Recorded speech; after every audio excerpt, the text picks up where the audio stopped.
बड़ा important question है। हर कोई पूछता होगा आपसे, मैं भी पूछना चाहता हूं, कहीं आपको कोई न्यूक्लियर वॉर होते हुए तो नजर नहीं आ रही मैडम?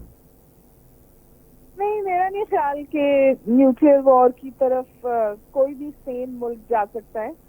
और इस पूरी सूरत हाल में आप देखें कि तवातुर के साथ, बावजूद इसके कि इंडिया टॉक्सिक प्रोवोकेशन करता है और झूठ का भी सहारा लेता है, तो in some ways India is blundering.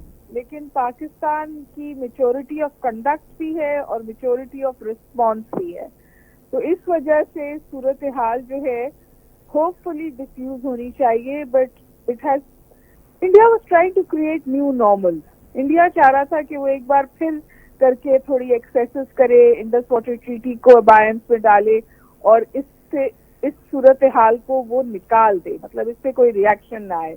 जब ऐसा नहीं हुआ तो वो एक ब्लंडर के बाद दूसरी ब्लंडर कर रहा है और अब इंटरनेशनल कम्युनिटी मोबिलाइज हुई है। आपको पता है हॉटलाइन मेंटेन्ड हैं, सिक्योरिटी एडवाइजर्स के बीच में बात भी हुई है और अमेरिका से भी शो ऑफ कंसर्न है, फोन कॉल्स हैं, सऊदी अरेबिया से शो ऑफ कंसर्न है, the foreign minister is in India, Iran से शो ऑफ कंसर्न है। तो मेरा ख्याल है कि वहां से तो पहले सिचुएशन इंशाल्लाह रुक जाएगी।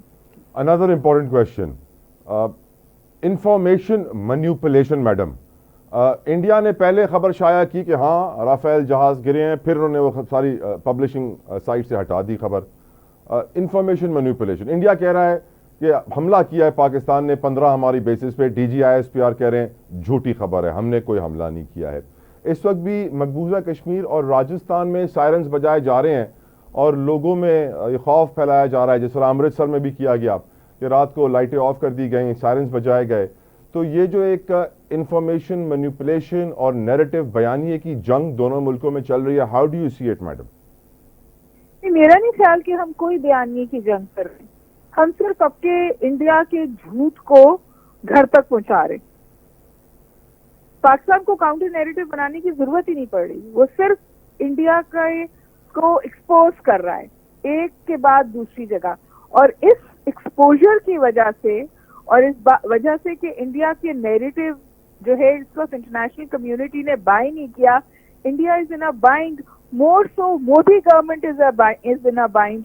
वो अपने कमिटमेंट ट्रैप में इतना फंस गए हैं कि इंडिया के अंदर से इतने मुश्किल सवाल उठ रहे हैं जो इंडिया के बाहर से नहीं उठ रहे।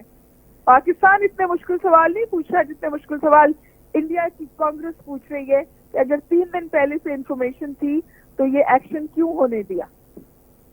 बिल्कुल इंडिया ठीक। के अंदर से सवाल पूछा जा रहा है कि ये अगर ट्रेनिंग कैंप नहीं थे तो आपने बच्चों को क्यों मारा। मैडम तो इंडिया एक सवाल जो और आपसे भी। उससे बाहर निकलने के लिए इंडिया एक ब्लंडर और करता है। तो आई पर्सनली थिंक आगे एस्केलेशन नहीं होनी चाहिए, लेकिन इस वक्त तो पाकिस्तान ने इंडिया को हर फ्रंट पे चेकमेट किया है। मैडम 24 ड्रोन्स पाकिस्तान की एयर स्पेस को वायलेट करते हैं, इजराइल साख्ता होते हैं और वो कराची तक भी पहुंच जाते हैं, वो पिंडी के स्टेडियम तक भी पहुंच जाते हैं। इस सिचुएशन को आप कैसे देखते हैं मैडम? देखिए जी, again this was Indian tactic. It was a low tech, low cost tactic to engage Pakistan so that Pakistan जो है एक्टिवेट करे अपने डिफेंस सिस्टम, उसकी इंफॉर्मेशन पीछे जाए और उसके बाद वो हमें ज्यादा बड़ा अटैक करे। Pakistan picked it up after the first attack. उन्होंने डिफेंस सिस्टम एक्टिवेट नहीं किए जिसकी इंफॉर्मेशन गैदरिंग के लिए वो ड्रोन्स हमारी एयर स्पेस में आ रहे थे और फिर उन्होंने उनको गिराना शुरू किया। 29 से 30 ड्रोन्स हमने गिराए हैं, ठीक है ना जी। बट अगेन अब उनके पास ये ड्रोन अटैक्स करने का भी कोई जवाब नहीं था अपने लोगों को। तो फिर उन्होंने ये झूठ गढ़ा कि जी पाकिस्तान ने मिसाइल अटैक किया। तो फिर Pakistan went on the air and told the international community के झूठ बोल रहे हैं। और फिर हमने एक बहुत अच्छी बात कही, जो DGISPR है, उन्होंने कहा कि जब हम हमला करेंगे तो आपको सिर्फ इंडियन मीडिया से नहीं पता चलेगा, आपको दुनिया बताएगी कि हमने हमला किया। और ये 21वीं सदी है, यहाँ आप इंफॉर्मेशन मैनिपुलेशन कर सकते हैं लेकिन एक्सपोजर भी बहुत हाई होता है।